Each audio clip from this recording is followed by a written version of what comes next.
Hello, good evening everyone.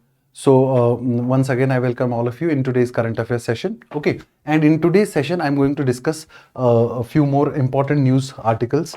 Okay, in continuation to this current affairs series. Okay, so today is 19th of November 2025. Wonderful articles in the Hindu today. Okay, I can say there were gems spread across the Hindu newspaper today. Okay, so I will take up all articles one by one. The major topics I must tell you in the beginning. Okay, so first topic which I will be taking, whether retrospective environmental clearances can be given or not. Retrospective environmental clearances can be given to various projects, building projects or not, number one.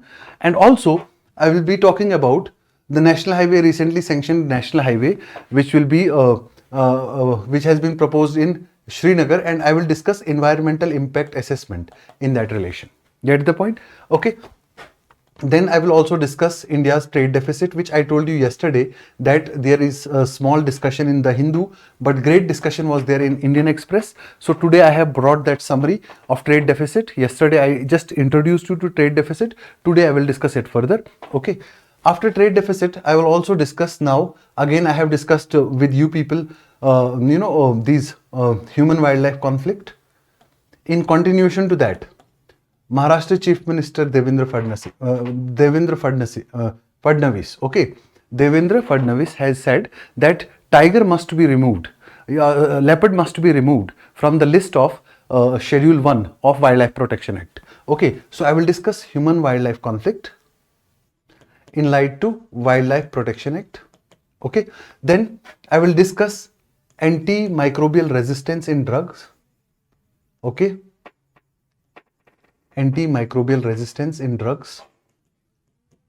This is also one of the very important topics which we need to discuss. Then I will discuss one very important thing, that is global happiness report.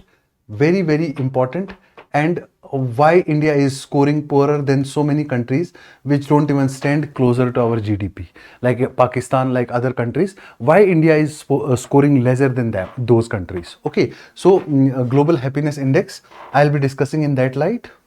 Okay, then I will also discuss a National Food Security Act, NFSA, and Public Distribution System, PDS. This is related to agriculture. Okay, then I will discuss agriculture insurances, Pradhan Mantri Fasal Bima Yojana, agriculture insurance.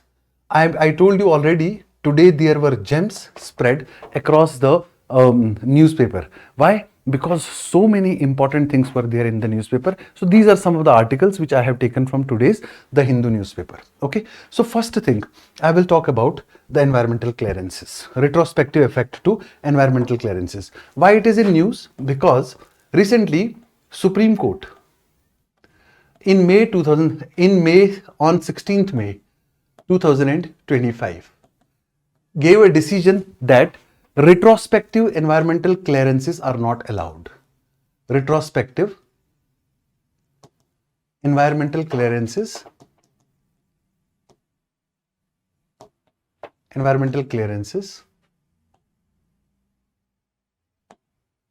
were not allowed. They were banned by Supreme Court in May 2016. Now, what are retrospective environmental clearances? Anything which happens today, if the law is prevalent, then today's law will be implemented. But you cannot say that today we will make a law and it will be implemented from back date. You might have heard in Indian polity, there is one principle that is called no ex post facto law. No ex post facto law. Post facto law.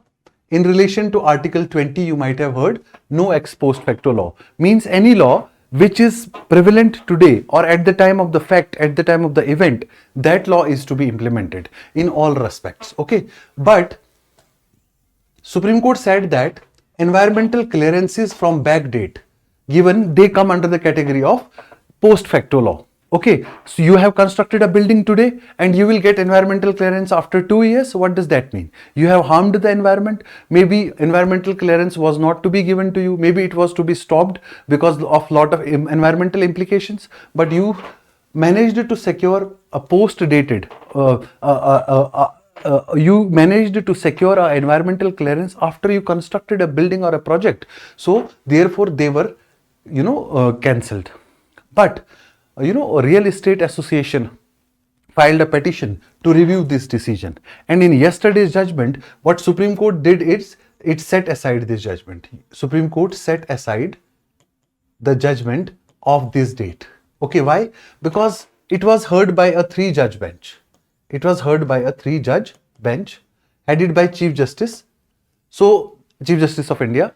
Chief Justice of India said that if we will not give clearances to those projects which have already been built, it means we have to demolish those projects, and around 20,000 crore of fund will be lost in demolition process. Moreover, demolition itself has its environmental implications. Why demolition has environmental implications? Because when you demolish, lot of particulate matter is released, lot of dust and other things are released. Where will you deposit the debris? And these are not small projects. These projects include some airports also, big huge projects. Okay, and also Supreme Court said that if this order will be kept in place, then what we will see around 24 central government projects will be stalled, will get affected. Around 29 state government projects will be affected. It means huge amount of more than 50 projects which are of government projects will be affected, and huge demolition drive will take place. So therefore this order needs to be set aside. Okay, then there was one judge out of the 3, one judge. The judgment was given by 2-1 majority, means 2 judges favored and 1 judge opposed to the judgment. The judge Ujjwal Bhuyan, okay, Ujjwal Bhuyan said that you are trying to protect those people who have violated the law and constructed buildings, and they have taken projects in violation to law. So you are giving a blanket protection to those who are violators of the laws. Get the point? So this is the first news, and this is all you need to know in this one. Okay, now I will talk about next one that is related to diversification of crop insurance under Pradhan Mantri. Which scheme is there in crop insurance sector? We have Pradhan Mantri Fasal Bima Yojana. Okay, so I will talk about Pradhan Mantri Fasal Bima Yojana in much details, because what I want you people is to understand the basics first. Okay, when basics are clear, then only you can link it with your newspaper, and then only you can see what actually is going on. Okay, so Pradhan Mantri Fasal Bima Yojana was introduced in 2000. I am moving to topic number 2. It is related to crop insurance. Crop insurance scheme. Crop insurance scheme. Recently, Ministry of Agriculture and Farmer Welfare has said that any crop which will be destroyed by animals will also be covered under the insurance scheme. Okay, so crops destroyed by animals or wildlife are being brought under this scheme. They will be brought under the category, under one category. They will be brought under one category that is called as add-on cover in localized risk category. This will be a 5th add-on cover, means 4 add-on covers are already there. Add-on cover. Add-on cover, I will tell you what happens. What is add-on cover in insurance? In insurance, suppose you do insurance. I am giving an example. Insurance of car. After car, plus passenger, plus theft, plus roadside assistance. Basic insurance is car accidental damage, but now you are adding on passenger damage, you are adding on theft, you are adding road assistance. These are add-ons. Okay, so this will be a 5th add-on, and it will be in which category? Localized category. Localized risk. Localized risk means risk related to locality, and who will determine whether this animal is posing a risk to this crop or not. Like monkeys in some areas pose a risk to maize crop. Okay, so it will be the duty of state government.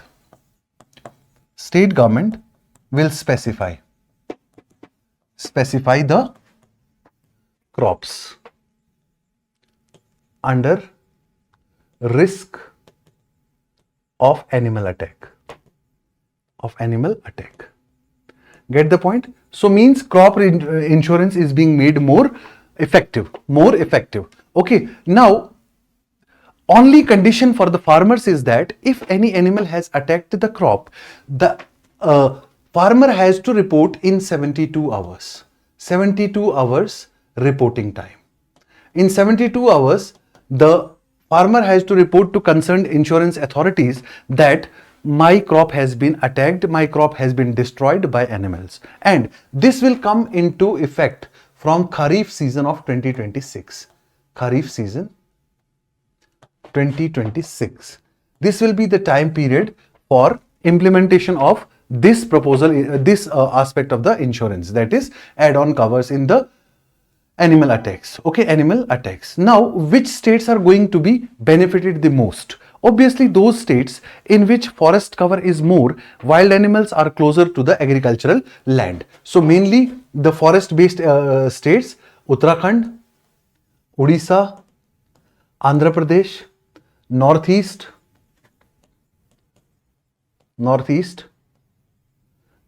Karnataka, Tamil Nadu, etc. These states are the states in which farmers will be benefited, including Chhattisgarh also, Maharashtra also. Chhattisgarh and Maharashtra. Chhattisgarh and Maharashtra. These are the states which will be benefited from the crop diversification thing.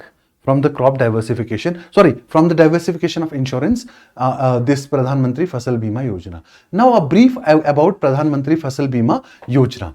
It is basically a scheme which was launched in 2016.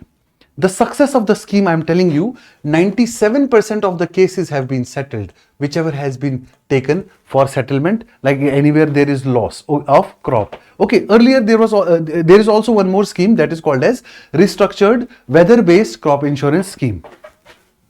Another scheme related to crop insurance is restructured weather-based crop insurance scheme. This scheme basically restructured weather-based crop insurance scheme. Okay, this scheme is basically related to weather-related phenomena. Anywhere, wherever there is any damage to the crop due to climatic phenomena, then only this restructured weather-based crop insurance scheme will come into play. Okay, now this in 2023 and 2024, it was declared as world's largest crop insurance scheme. Which one? Pradhan Mantri Fasal Bima Yojana. Pradhan Mantri Fasal Bima Yojana of 2016.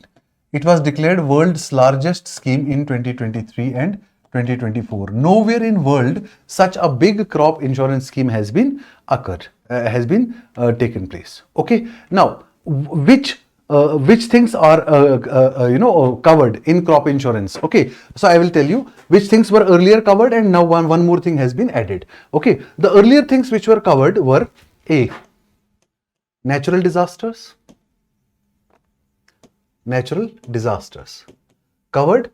Natural disasters including flood, including rainfall, hailstorm, cyclones, landslides, etc., etc. Okay. Then pest and disease.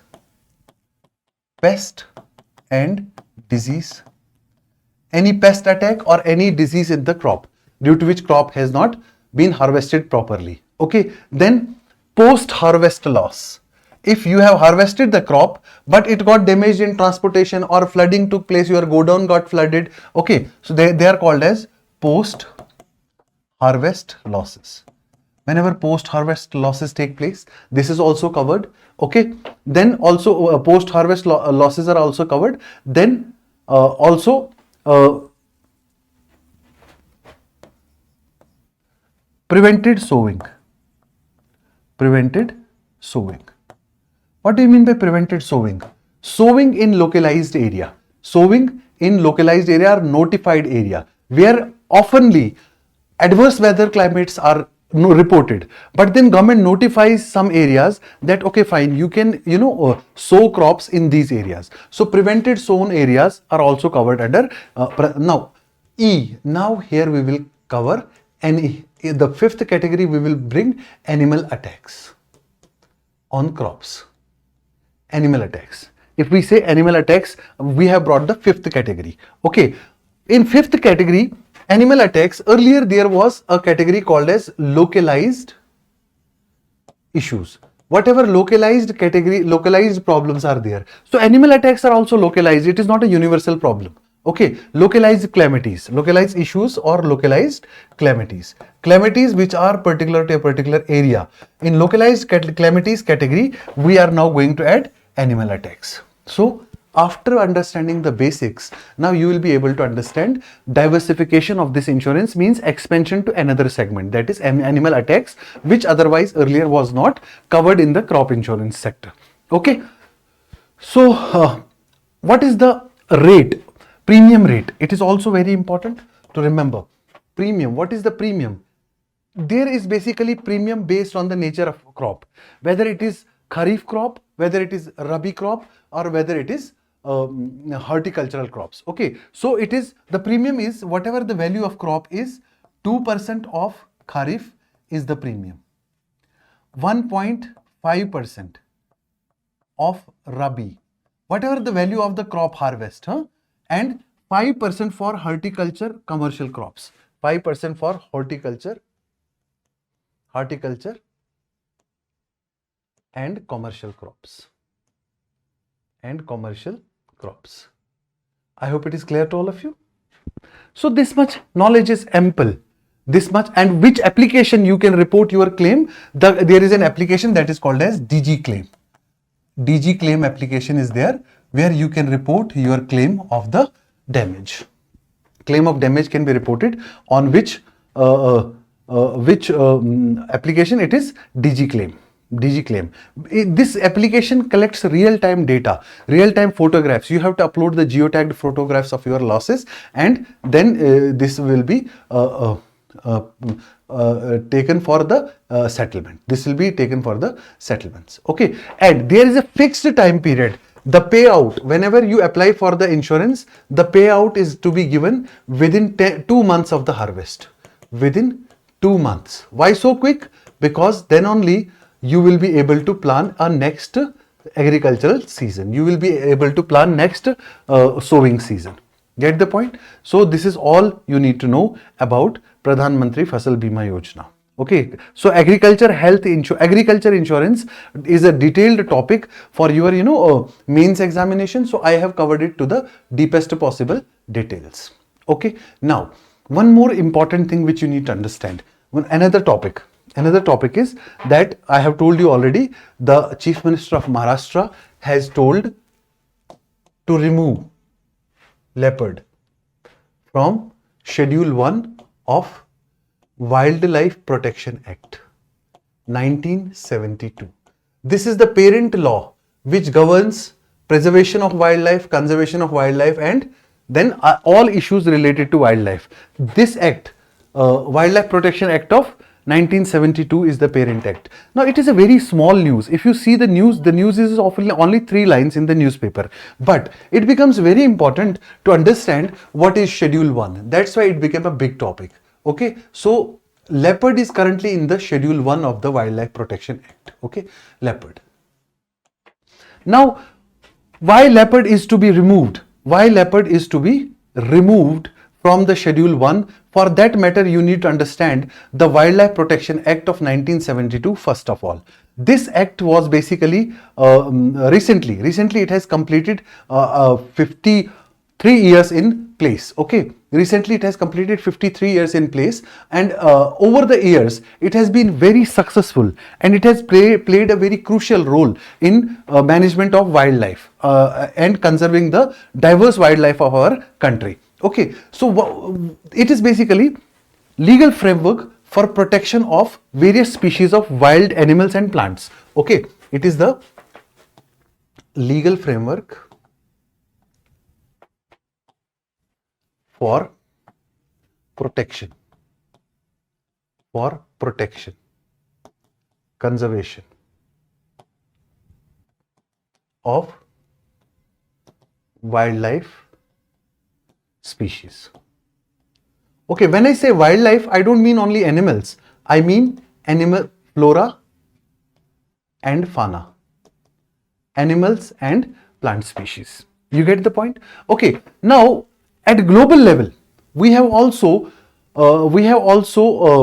one convention, that is Convention on Trade in CITES, Convention on Trade, International Trade in Endangered Species in Wild Flora and Fauna. Get the point? So now you have to remember that this wildlife was earlier a part of state list. Conservation of wildlife, animals, etc. It was a part of state list, wildlife. Center has minimal role, but realizing the importance of its conservation, 42nd Constitutional Amendment Act brought wildlife to concurrent list. If you remember 7th schedule of Indian Constitution, which has 3 lists: union list, state list and concurrent list. Concurrent list, those subjects, those topics, those issues are mentioned on which both center and states can make laws, and in case of conflict between center and states, the central law will prevail. Unlike United States of America, where if there is a conflict between federal laws and the federal laws and the state laws, then the state laws are more powerful in United States of America. In India, central laws, union laws prevail. Get the point? Okay. Now this act provides for 5 schedules. In this Wildlife Protection Act, there are 5 schedules: 1, 2, 3, 4 and 5. Schedule 1. This is in news, so I will tell you this in details. Schedule 1 says that here we will include those animals which require severe protection. Endangered species are kept here. Endangered species. Which species? Endangered species. Which require huge protection. Which require protection from state's part. Protection required. Protection required. Huge protection is required. Penalties are also for violation of this Schedule 1, for hunting the Schedule 1 animal or for destroying Schedule 1 species. Okay. Now black buck, snow leopard, Asiatic cheetah, Himalayan bear, these are the animals which are in the Schedule 1. Okay. Now then Schedule 2. Schedule 2 is the list basically where high protection is required and trade is prohibited. Schedule 2. High protection is required plus trade is prohibited. Trade is prohibited. Schedule 2 animals. Okay, like animals like animals in Schedule 2 which are Assamese macaque, Himalayan black bear, Indian cobra, etc. Okay, Schedule 3 and Schedule 4 are again, they are not endangered but vulnerable. Schedule 3 and Schedule 4. They are not endangered, they are vulnerable. Vulnerable species are kept here. They are vulnerable species, not endangered as such, but they are vulnerable species. Okay, and also these hunting is prohibited. Okay, hunting of Schedule 3 and Schedule 4 animals is prohibited. Okay, and penalty is also prescribed, but the penalty is less as compared to Schedule 1 and Schedule 2 species. Okay, vulnerable. Hunting is not allowed. Hunting is not allowed. And penalties are there for hunting, but they are not that severe. Okay. Then Schedule 5 are small wild animals which are called vermins. Small wild animals which are called vermins. Okay.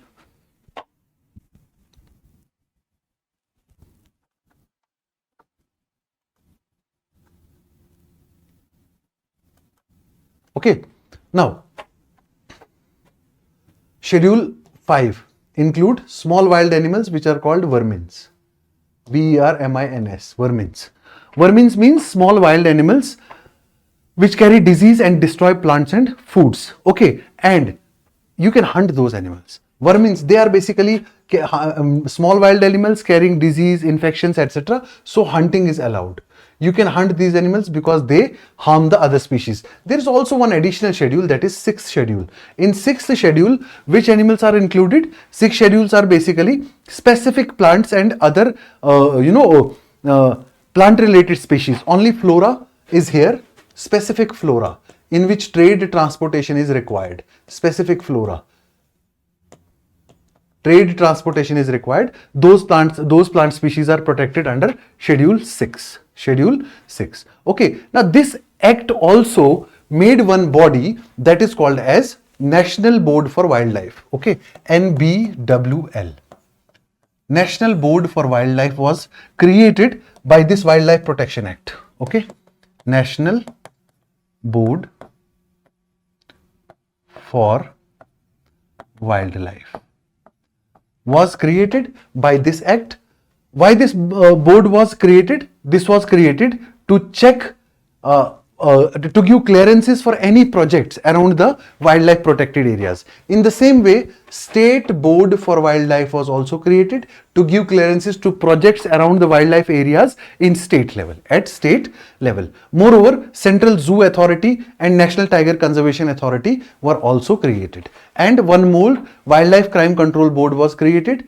So these are basically, this is all you need to know about the Wildlife Protection Act. Now, Devendra Fadnavis said wildlife leopard should be taken out of the Schedule 1 of Wildlife Protection Act. Will we agree? That will depend upon the wildlife boards at national level as well as the state level. Okay, they will decide whether we have to agree to what Chief Minister of Maharashtra says or not. Okay, that needs to be seen. But why he has given such a suggestion? Because recently I told you that Supreme Court has told Uttarakhand particularly and other states also that declare the wildlife human conflict, conflict or man and animal conflict as a natural disaster. Declare it as a natural disaster and provide compensation for those who are impacted. You remember the news I covered 2 days ago. This news I covered 2 days ago. I hope it is clear to all of you. Okay.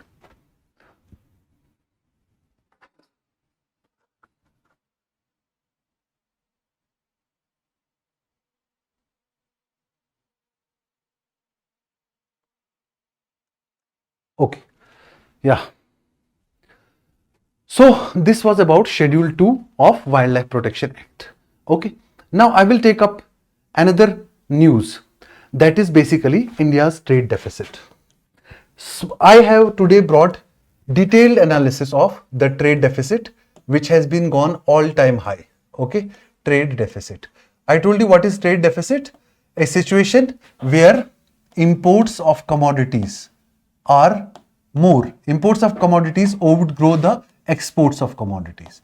When we export less and import more, the situation is called, in economics we call it trade deficit. This is the simplest possible definition. More technical definitions we give in basic classes on Indian economy, in detailed classes of balance of payment chapter. But for basics you must understand, when imports are more, exports are less, this situation is called as trade deficit. Now in India, is the trade deficit recently, the trade deficit has increased currently. It has gone very, very high. Why? It has reached $41.68 billion.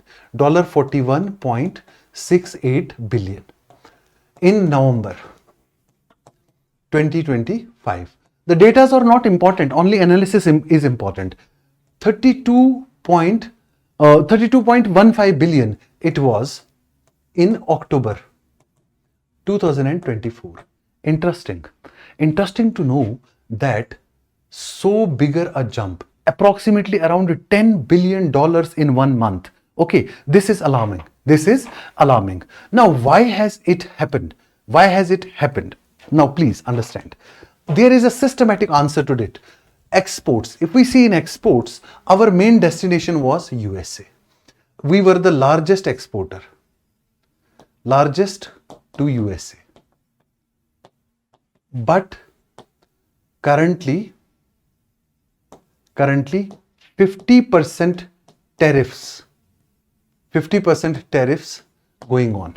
Okay, if we export any commodity to USA which is of 100 rupees, 50 rupees extra we have to pay to USA for allowing us to sell that product in the market of USA.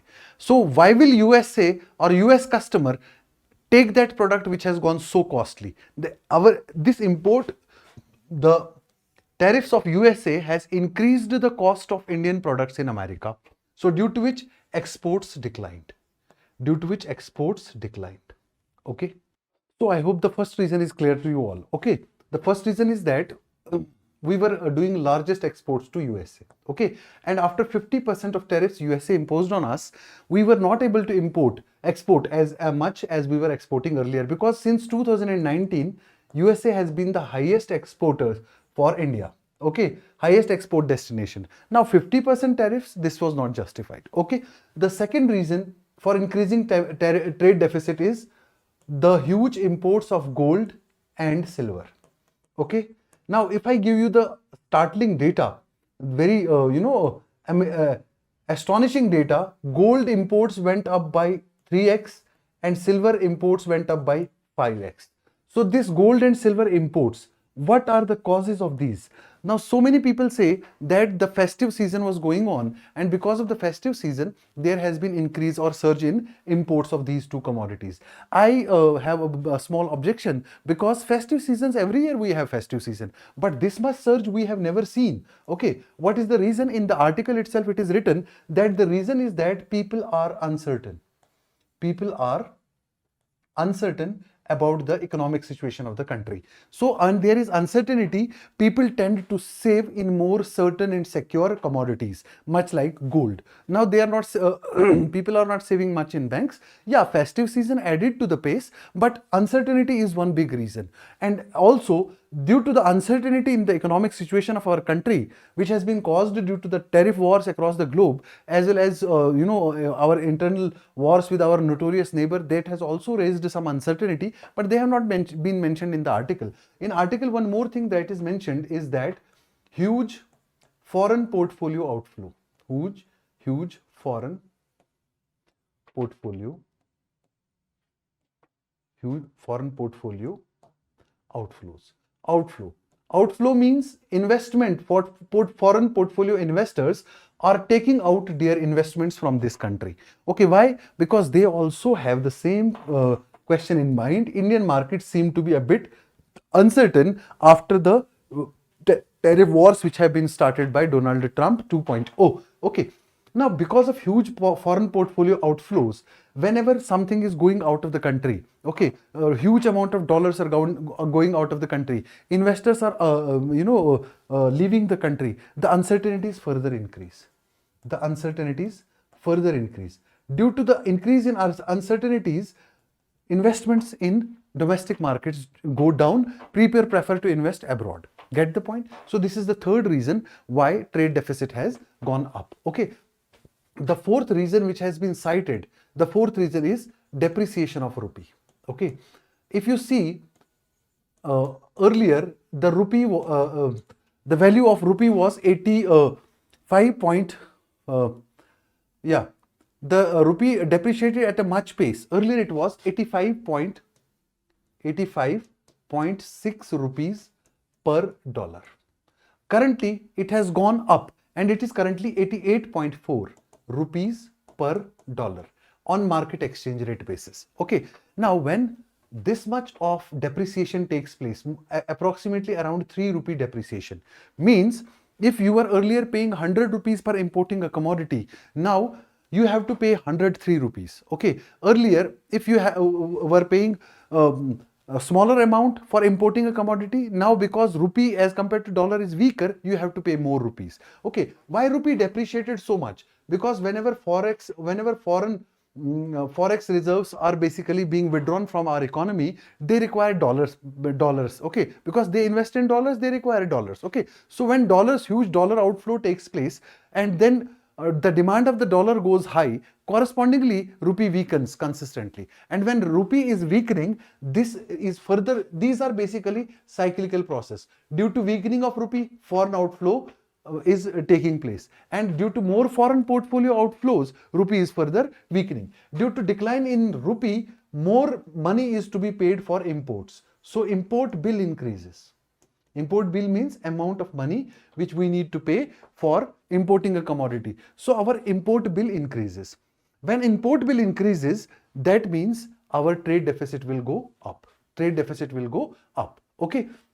Now there are also various sectors which are seeing decline in exports. Like that is the cause number 5. Cause number 5. Decline in exports in other sectors. In other sectors. Like which sectors I'm talking about? I'm talking about labor intensive sectors. Labor intensive sectors like textile. Okay, I'm talking about labor intensive sectors like apparels, like garments, cotton, handloom. Everything has seen a decline in exports. Everything has seen a decline in exports. Okay, overall exports to United States of America only dropped by 9%. Exports to USA, next page I am taking you. Okay, exports to USA dropped by 9% year on year basis. Means whatever we were exporting previous year, we are exporting this year 9% lesser than that. Lesser than that. Okay, this was the 5th cause. Okay, 6th cause is more reliance on imported cheap intermediate goods. Cheap intermediate goods. What are intermediate goods? Those goods which are still in the stage of production. They are not ready to be used. They are not final goods. Okay, final goods, definitely we may produce a car in India, but we may import a lot of machinery which is required for the car production. So cheap imports, rather than focusing on domestic market, we are importing cheap intermediate goods in our country, and that is also leading to increase in trade deficit. Increase in trade deficit. Now, what government has done to reverse this factor? What government measures we need? Government measures plus remedies. What do we need to reverse this trend? How can we reverse the trend of declining fiscal deficit in our economy? The first thing, government has started export promotion incentives. Export promotion incentives. I have told you the other day, lot of incentives are being given to people who take part in exports. Okay, I have told you export promotion mission, which was recently approved by the Cabinet Committee on Economic Affairs. Okay, now also government has said that we will spend approximately 25,060 crore rupees for promotion of export through incentives. So incentivization of export promotion, and then also RBI's relief measures, which I discussed the other day with you people.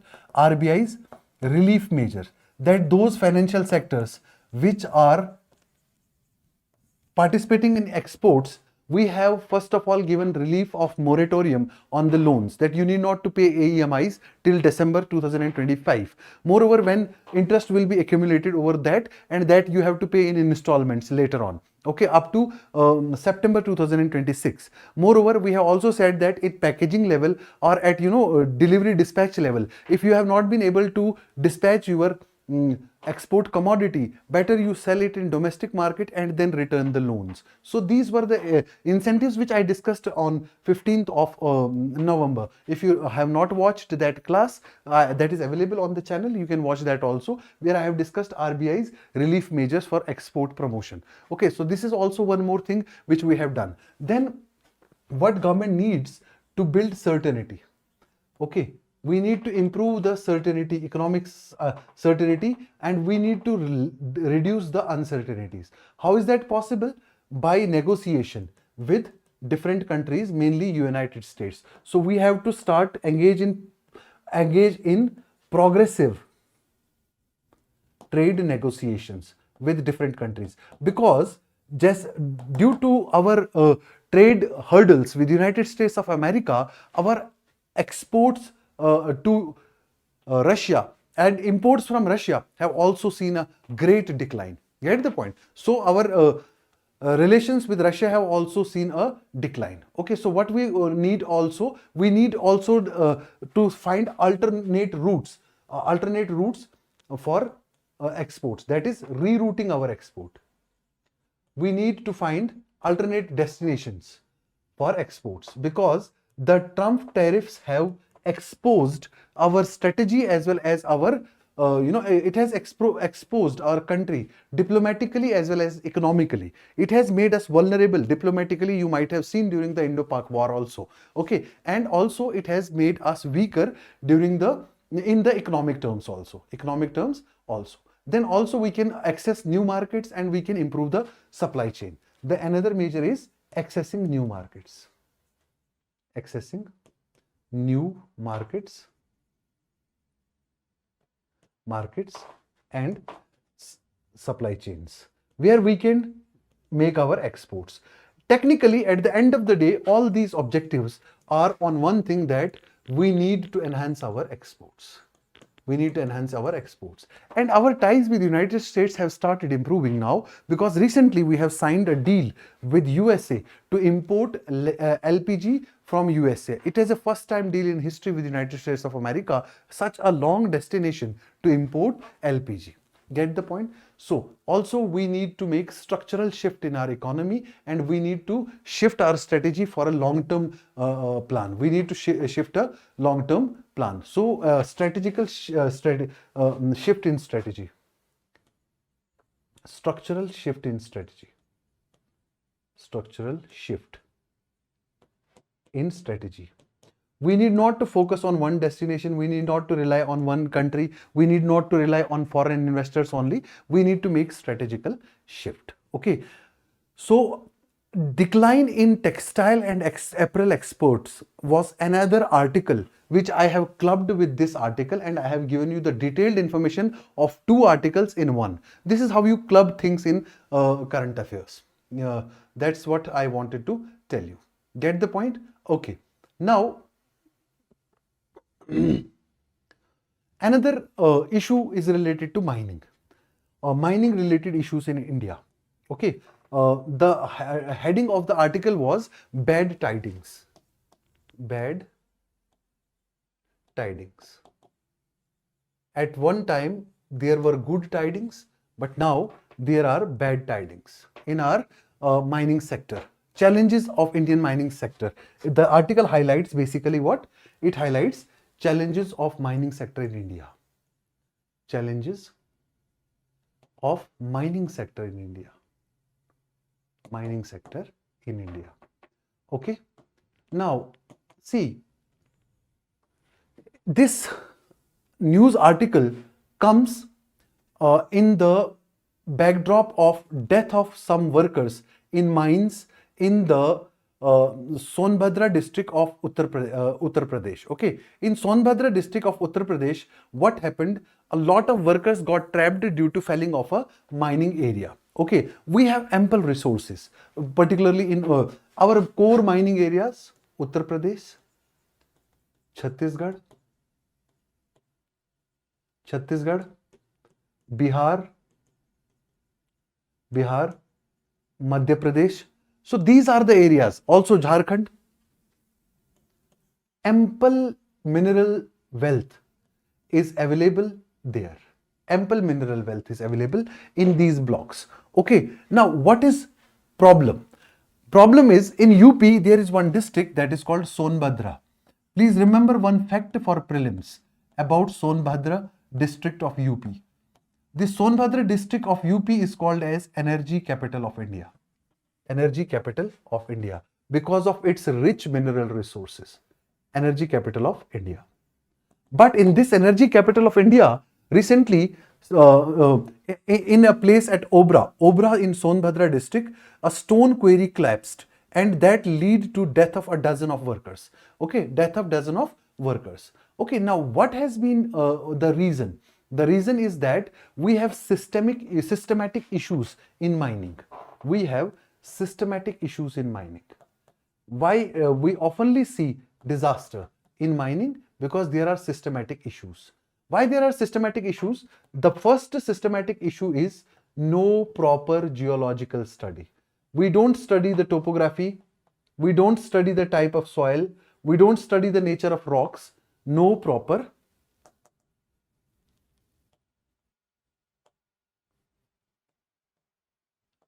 geological study. We don't go into the study of soil types and rocks so that we can understand how much precautions is required. How much precaution is required. Okay. Now, illegal quarrying is also one more issue, and which has been highlighted by so many people, that people are resorting to illegal quarrying without proper allocation, without proper licensing. They are digging deeper into the rock areas. So stone quarries oftenly are operated at basically in illegal form, and small contractors operate them. Okay, then they don't have these geological studies where the weak joints lie in the stone quarries, where are the fissures, where are the cracks in those blocks, so that ample precautions can be taken up. Okay, so therefore we need to go for special we need to go for special type of we need to go for special assessment of the geology of that area. Okay, then there are safety protocols which are being violated. Okay, see, violation of safety protocol, violation of safety protocols. Why violation of safety protocols? In order to get maximum benefits, in order to extract maximum. Greed is the root cause of so many problems. Greed is the root cause of so many problems. Now, ironically, you see one of the biggest research institutions, that is IIT Dhanbad, is located in that very area. Huge intellectual brains, great scientific brains are studying and working as research in that IIT Dhanbad. But still, we are not ready to take the suggestions. We are not ready to take the suggestions. Now, what suggestions they give? There are mainly two suggestions. First of all, a preliminary assessment must be done before allotting a coal block or any other mineral block or any other stone quarry to contractor. After the tenders are allotted, micro level assessment must be done. Macro level assessment, geological as well as other, and micro level assessment. Micro level means smallest level details must be taken about a particular query. Micro level at tendering level, when we go for tenders for a mineral block, and after allotment we need to go for micro level assessment. After allotment of the mine block, we need to go for micro level assessment. Okay, these micro assessment means that we shall create small horizontal areas and divide those areas for assessment, look for the cracks, look for the fissures in those stone blocks, and then only we should start the work. We should start the work. Get the point? Next, very important topic is our public distribution system, PDS. I have clubbed 3 articles in the PDS. One editorial which says that our procurement for public distribution is in a mess. Procurement means purchasing cereals, purchasing food grains for public distribution system under the National Food Security Act of 2013. Okay, then what are the issues and why our cereals are not being properly why our cereals are not being properly procured, and what is basically problem in our public distribution system. Okay, so I will discuss first of all public distribution system in our country, how is that it has evolved. Then I will talk about the public distribution system much in details. Okay, so let us start. What is public distribution system? What is public distribution system? It is basically a system in which free food grains or low cost food grains are distributed to people through fair price shops. Okay, yeah. So I will discuss basics first, then only you will be able to understand public distribution system. Okay. Public distribution system, a system of distributing food grains to people at low cost so that no one remains hungry. It is under the Ministry of Consumer Affairs and Food Public Distribution. Ministry of Consumer Affairs and Public Distribution, CAPD. Okay, Ministry of Consumer Affairs and Public Distribution. Okay, first of all, when did we start public distribution? It started in 1960s in India. 1960s, because it was a time of post World War II. During World War II, lot of destruction took place, and post World War II, hunger was a huge issue. To address the hunger issue, public distribution system was started in India also. Okay, later on it was basically revamped. Okay, it evolved, various schemes were brought. In 1992, it was renamed as Revamped Public Distribution System. I am giving you a timeline, huh? RPDS, Revamped Public Distribution System. RPDS. Okay, and then in 1997, it was renamed as Targeted Public Distribution System. 1997, it was known as Targeted, TPDS. Targeted Public Distribution System, 1997. Okay, what was the specialty in TPDS? The category of above poverty line and below poverty line beneficiaries were first time categorized under 1997 Targeted Public Distribution System. Okay, then recently one more category was created in 2002, that is in 2002 Antyodaya Yojana, AAY ration card holders, Antyodaya Anna Yojana. Okay, poorest of the poor, Antyodaya Anna Yojana. Poorest of the poor were brought under this net in 2000. Sorry, it is not 2002, it is December 2000 only. Okay, December 2000.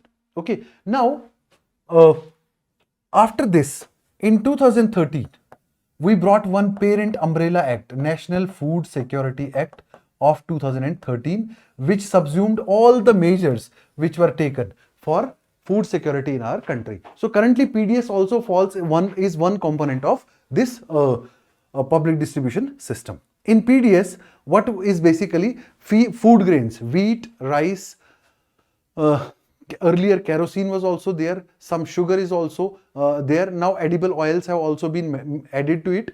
They are provided at subsidized rates. Okay, now Food Corporation of India is the main nodal agency, for implementation of public distribution system. Food Corporation of India manages to procure, does the procurement operation. But who does the procurement operation? Food Corporation of India has nominated agencies at the state level, state agencies, to procure food grain for PDS. Now there are huge problems in the procurement operations. There are huge problems in the procurement operations of Food Corporation of India.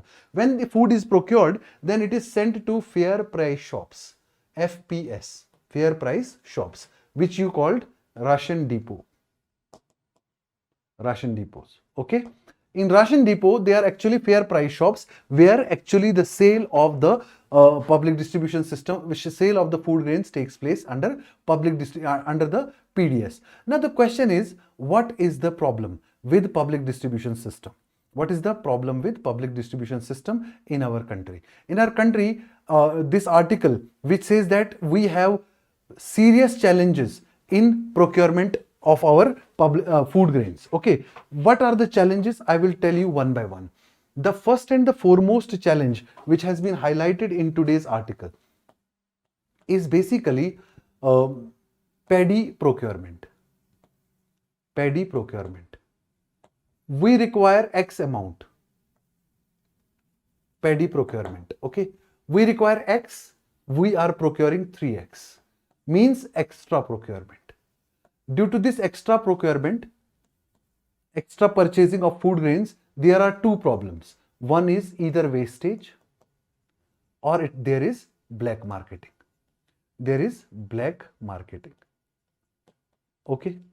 Due to extra procurement, particularly in paddy. Okay. There is a short-term season of paddy, cultivation. It is basically called as Kuruwai season. You must remember this term because it may be an important term, Kuruvai season.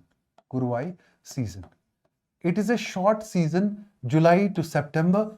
It is in southern states, mainly Tamil Nadu, okay, where paddy is produced. Okay, Kuruvai season, basically, during this season, mostly over procurement takes place. Okay, paddy procurement in the short term, Kuruvai season. Okay, please remember the Kuruvai season is a part of which state mainly? It is in Tamil Nadu. Okay, so we need to re-examine that which organization in Tamil Nadu is responsible for over procurement.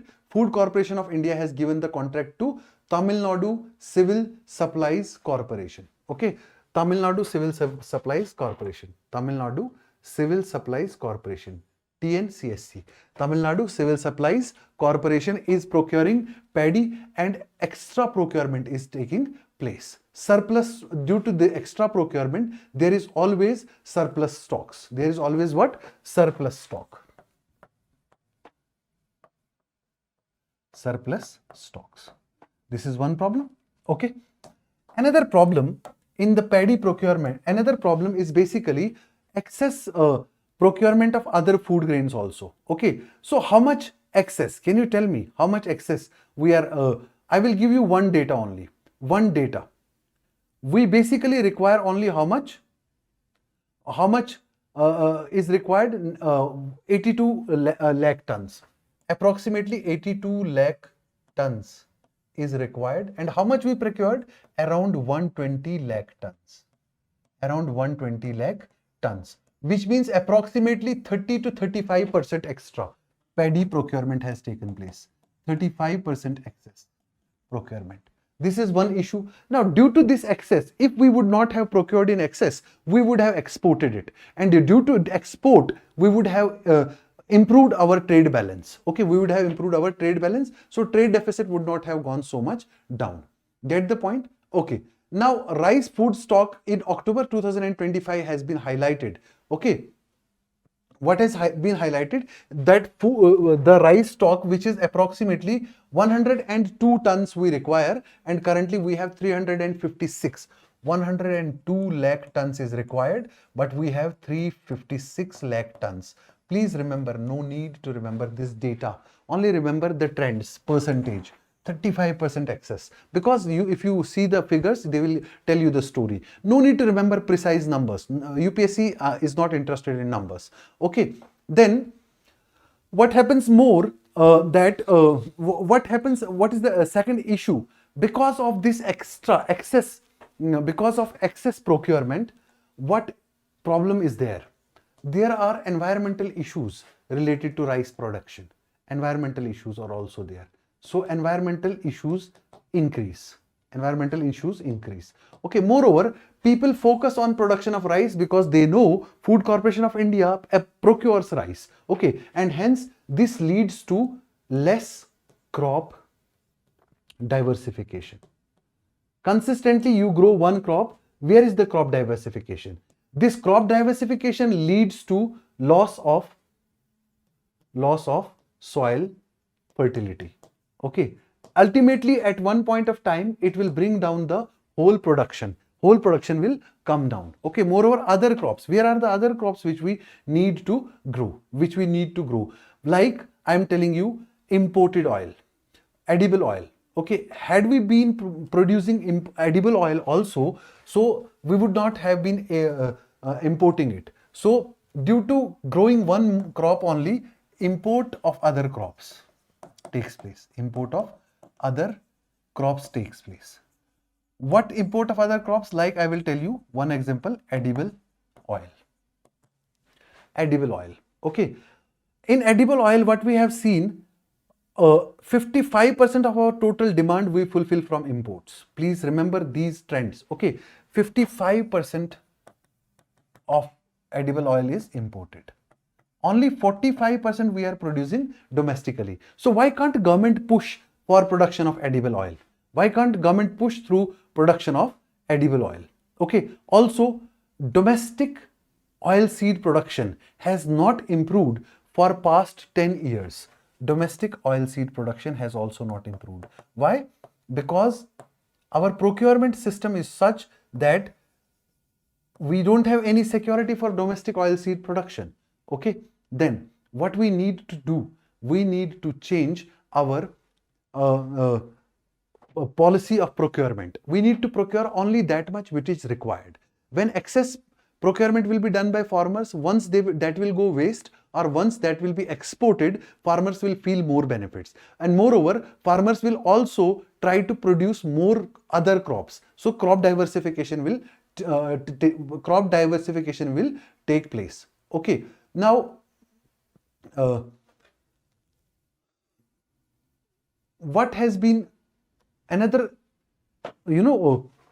startling finding, that 28% of procured wheat and rice is lost during distribution. Why? Either in black marketing or in wastage. Instead of wasting this, had we not procured this excess, we would have basically exported it to other countries. So therefore, what is the need of the hour? The need is diversification. And also we have to give free export policies without any restrictions. Free export policies is to be brought in, so that the producers will be able to sell their products, export their excess production, and then supply chain needs to be improved also. We need to basically bring in systematic reforms. We need to bring systematic reforms in the public distribution system, particularly in procurement. So our procurement is in mess. So we need to focus on procurement operations. Procurement is in mess. Okay, so procurement is to be focused.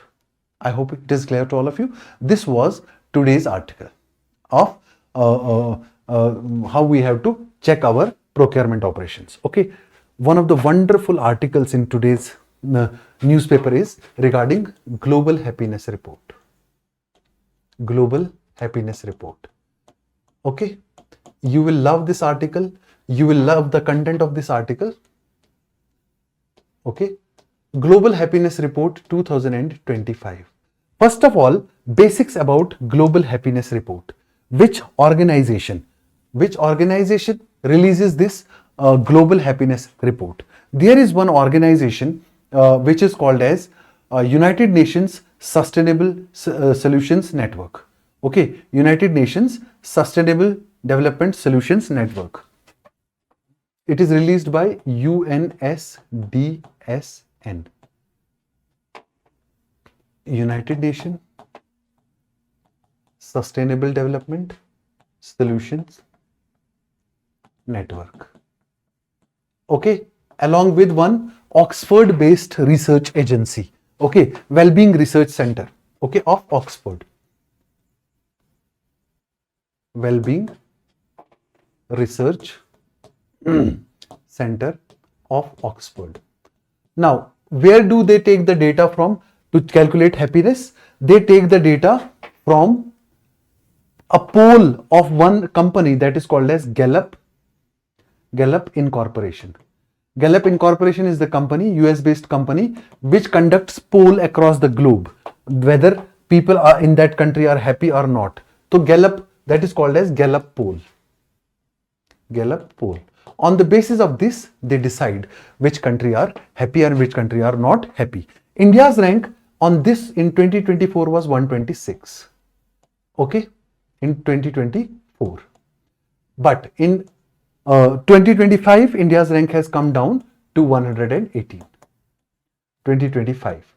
Although there is an improvement, but out of 156 countries, we are here. Now, if you see rank of Nepal 92, better than us. Pakistan 109, still better than us.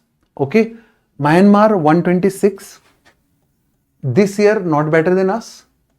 Okay, last year it was better than us. Okay, so what is the issue? Least happy country, Afghanistan.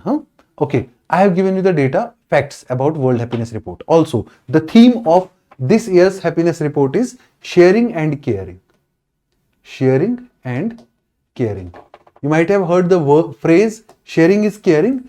Just from the phrase you can remember sharing and caring. But I have written it in opposite. It is caring and sharing. Caring and sharing is the theme of this year's World Happiness Report. Now we have to decode that why a country which has 10% of India's GDP, size of India's GDP around 3.7 trillion, approximately 4 trillion I can say. Okay, India 3.7 trillion, size of India's GDP, trillion dollars. Okay, size of America, size of Pakistan GDP 375 billion. Only 10% of India's GDP, Pakistan's GDP. How is that country so happy? It means, first conclusion, happiness is not related to economic parameters. Okay, what is happiness then? An intelligent person who gets 85 out of 100 is not happy. Why? Because he aspires 95 marks. Normal person like me getting 45 out of 100 happy, because I was worried that I should not fail the exam. So happiness is a state of mind, first of all.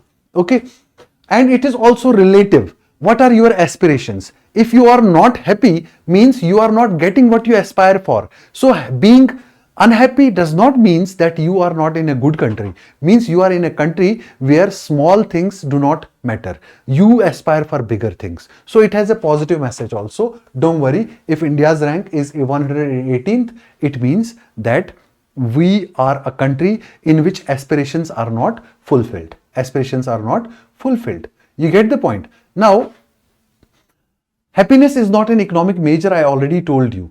Moreover, what are the criterias in this happiness report? What are the criterias? And criterias, the factors which are basically checking, on which you check the happiness. What are these criterias? What are these criterias? First of all, there are such parameters in checking happiness, 6 key indicators. There are 6 indicators in the happiness report. There are how many indicators? 6 indicators. Now, what are those 6 indicators? First of all, GDP per capita. In this GDP per capita thing, Pakistan does not comes anywhere closer to India. Anywhere closer to India. Okay. Then second is social support. Second is social support.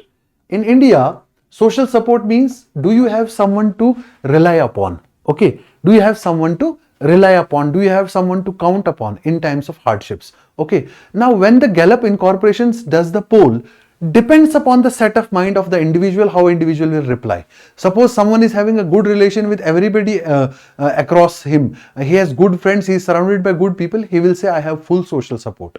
But suppose someone has early morning fight with parents or with acquaintances, friends, girlfriends, boyfriends, early morning they have a fight with them. Then the Gallup Incorporation company poll person come, are you having any social support? No social support at all. My girlfriend left me early in the morning. My girlfriend went with someone else. Okay, so no social support. So it depends upon in which mental state and in which situation you are.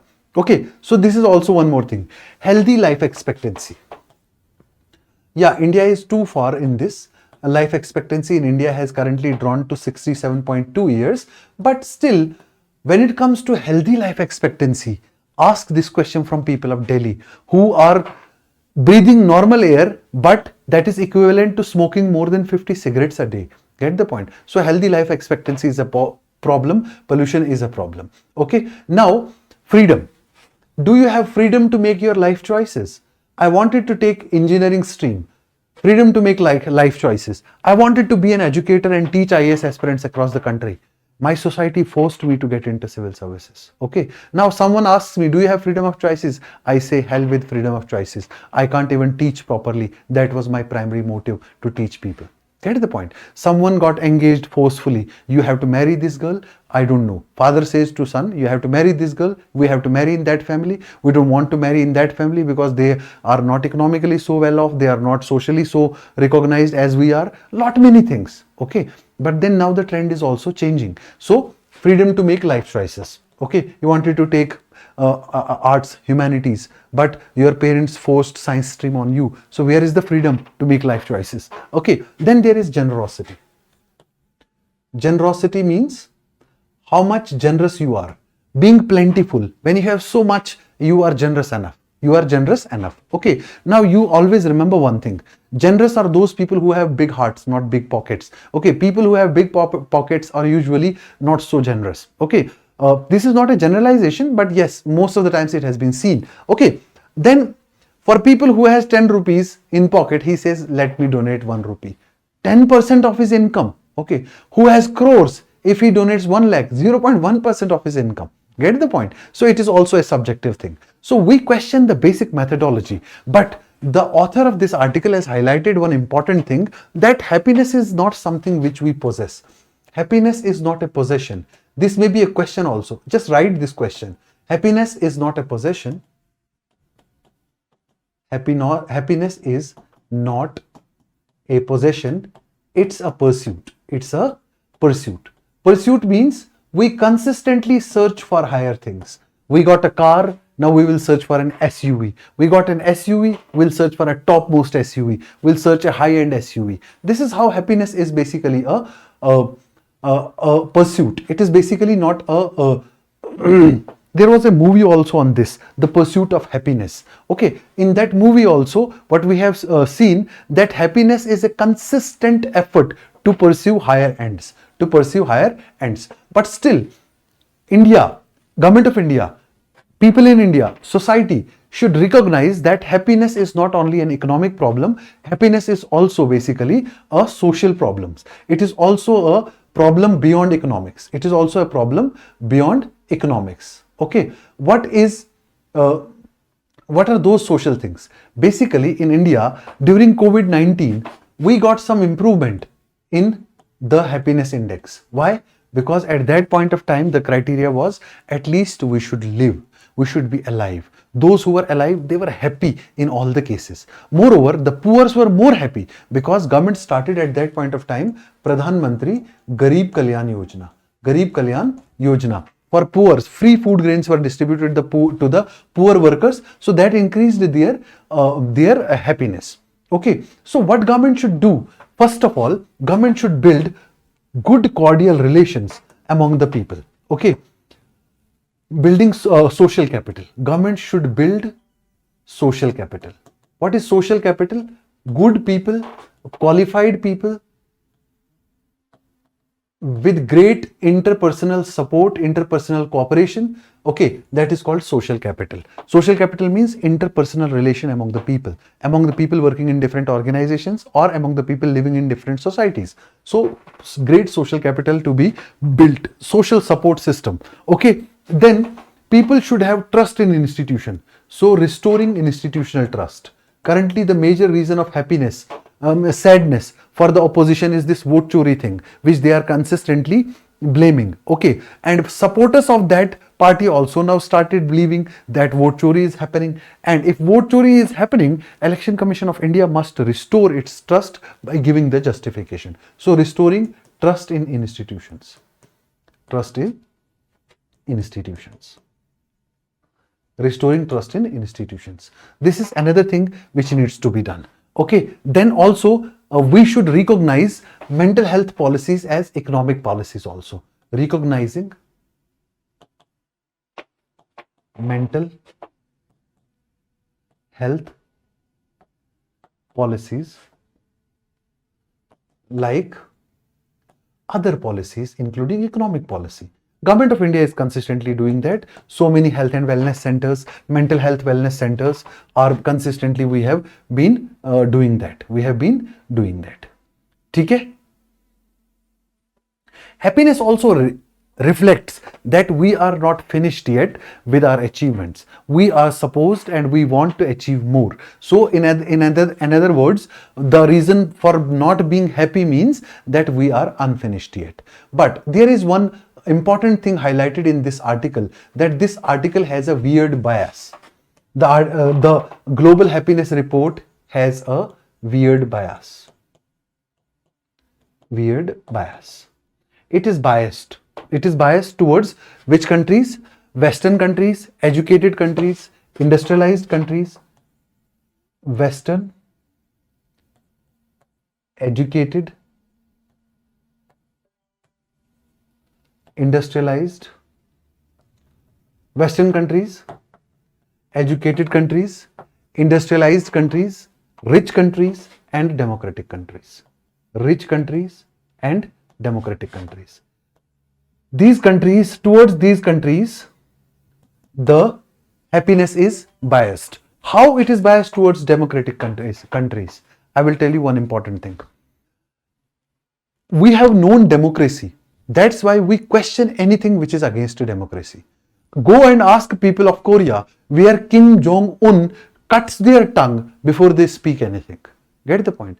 For them, being able to speak, being alive is the biggest happiness.